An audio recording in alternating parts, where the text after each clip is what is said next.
Falar com Deus, dia 29 de julho de 2026. Santa Marta, memória, confiança e amor ao Mestre. Santa Marta vivia em Betânia, perto de Jerusalém, com sua irmã Maria e seu irmão Lázaro. Na última etapa da vida pública de Jesus, o Senhor hospedou-se com frequência em sua casa. Fortes laços de amizade uniam aqueles irmãos a Jesus. A festividade de Santa Marta permite-nos entrar, uma vez mais, no lar de Betânia, tantas vezes abençoado pela presença de Jesus. Ali, uma família formada pelos 3 irmãos, Marta, Maria e Lázaro, o Senhor encontrava carinho e também descanso para o seu corpo fadigado pelo incessante ir e vir entre aldeias e cidades. Jesus procurava refúgio nesse lar, sobretudo quando tropeçava mais frequentemente com a incompreensão e o desprezo, como aconteceu na última época da sua vida na terra. Os sentimentos do Mestre para com os irmãos de Betânia são anotados por São João no seu Evangelho. Jesus amava Marta e sua irmã Maria e Lázaro. Eram amigos. João 11:5.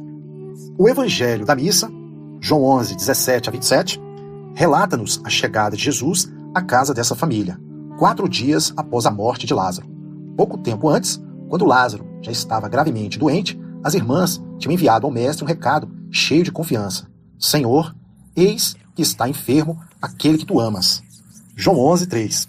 E Jesus, que se encontrava na Galiléia há vários dias de caminho, tendo ouvido que Lázaro estava enfermo, ficou ainda 2 dias no mesmo lugar. Depois, passados esses dias, disse aos seus discípulos: Vamos outra vez à Judéia. João 11:67. Quando chegou a Betânia, havia 4 dias que Lázaro tinha sido sepultado. Marta, sempre atenta e ativa, soube que Jesus ia chegando e foi ao seu encontro. Aparentemente, o Senhor não tinha atendido ao seu recado, mas o seu amor e a sua confiança não diminuíram. Senhor, disse Marta, se tivesses estado aqui, meu irmão não teria morrido. João 11:21. Censura-o com suma delicadeza por não ter chegado antes, pois esperava que o Senhor curasse o seu irmão quando ainda estava doente. Jesus, com um gesto amável, talvez com um sorriso nos lábios, surpreende-a. Teu irmão ressuscitará. João 11:23.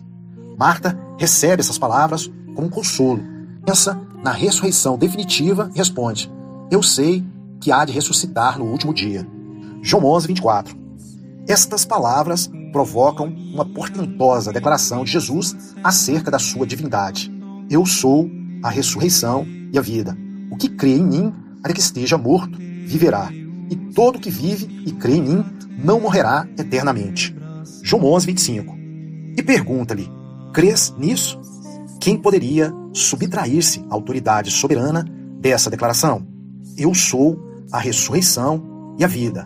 Eu sou a razão de ser de tudo que existe. Jesus é a vida, não só a que começa no além, mas também a vida sobrenatural infundida pela graça na alma do homem ainda nesta terra. São palavras extraordinárias que nos enchem de segurança, que nos aproximam cada vez mais de Cristo, que nos levam a responder como Marta: Eu creio que tu és o Cristo, Filho de Deus vivo, que vieste a este mundo. João 11:27. O Senhor, momentos depois, ressuscita Lázaro.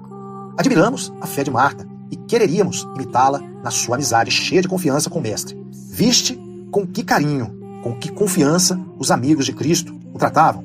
Com toda a naturalidade, as irmãs de Lázaro lançam-lhe em rosto a sua ausência.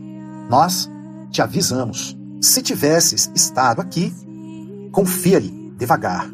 Ensina-me a tratar-te com aquele amor de amizade de Marta, de Maria e de Lázaro, como te tratavam também os primeiros 12, ainda que a princípio te seguissem talvez por motivos não muito sobrenaturais. São José Escrivá, Forja 495. A Santíssima Humanidade de Cristo. Vejamos. Tempos depois, estando já próximo à Páscoa, Jesus visitou novamente aqueles amigos. Foi a Betânia, onde vivia Lázaro, que Jesus ressuscitara dentre os mortos. E deram-lhe lá uma ceia, e Marta servia, e Lázaro era um dos que estavam à mesa com ele. João 12, de 1 a 2. Marta servia. Com que amor agradecido o faria. Ali estava o Messias na sua casa. Ali estava Deus necessitado das suas atenções. E ela podia servi-lo. Deus faz-se homem para estar muito perto das nossas necessidades, para que aprendamos a amá-lo através da sua santíssima humanidade, para que possamos servi-lo e ser seus amigos íntimos. Não podemos deixar de considerar, muitas vezes, que o mesmo Jesus de Nazaré, de Cafarnaum, de Betânia, é quem nos espera no sacrário mais próximo, necessitado das nossas atenções. É verdade que ao nosso sacrário chamo sempre Betânia. Faz-te amigo dos amigos do Mestre, Lázaro, Maria e Marta.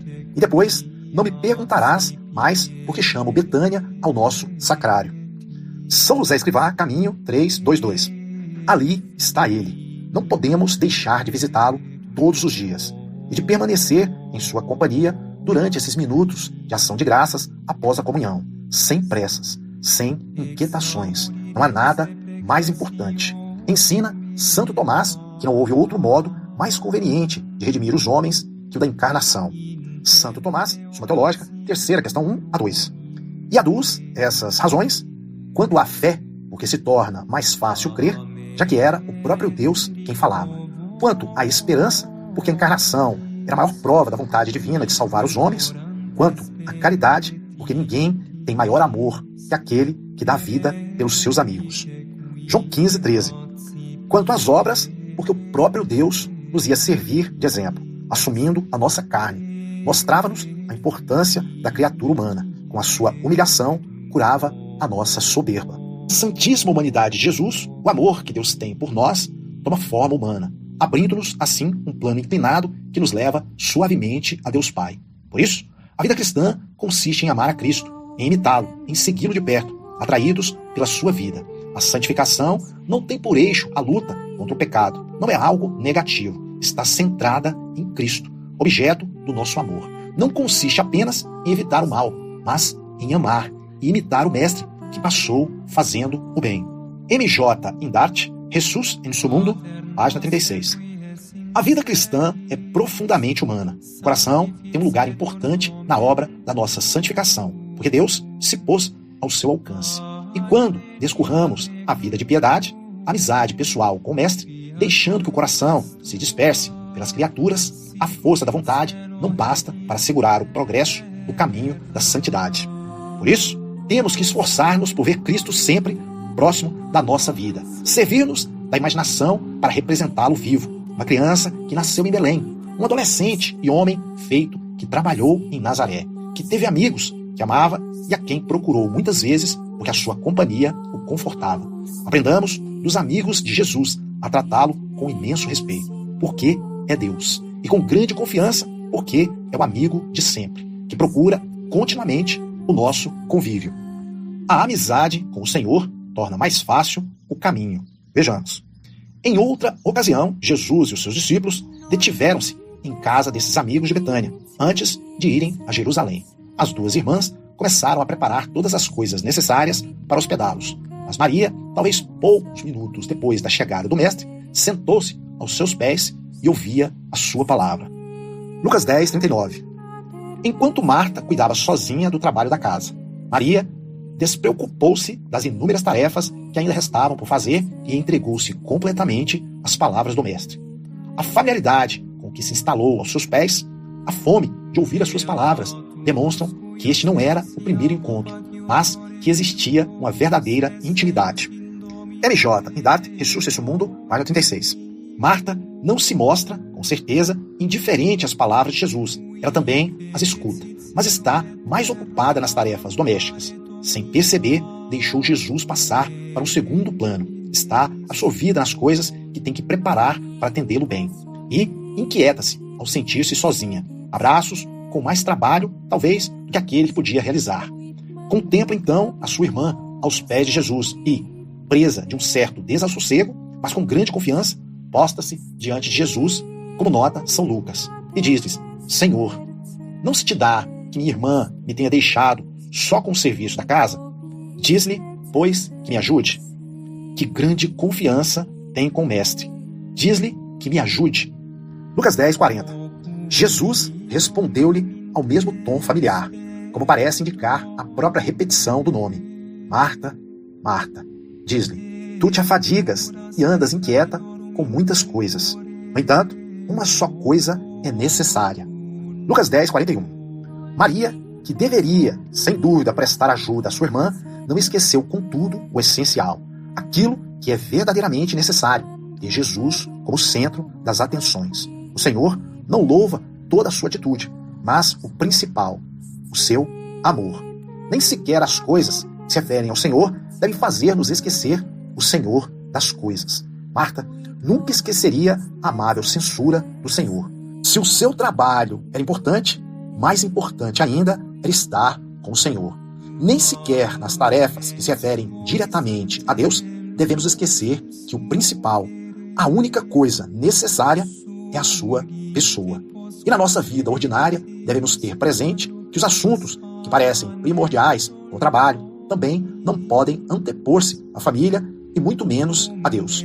De pouco serviriam os nossos progressos econômicos, sociais, entre outros, se a própria vida familiar viesse a deteriorar-se por ficar em segundo plano. Se um pai ou uma mãe de família ganha mais dinheiro, mas descuida o relacionamento com os filhos, do que adianta? Por maioria de razão, se os nossos deveres profissionais nos levam a esquecer as nossas orações habituais, uma breve leitura do Evangelho e outras práticas de piedade que se intercalam com facilidade no meio das ocupações mais absorventes, que sentido tem para um cristão?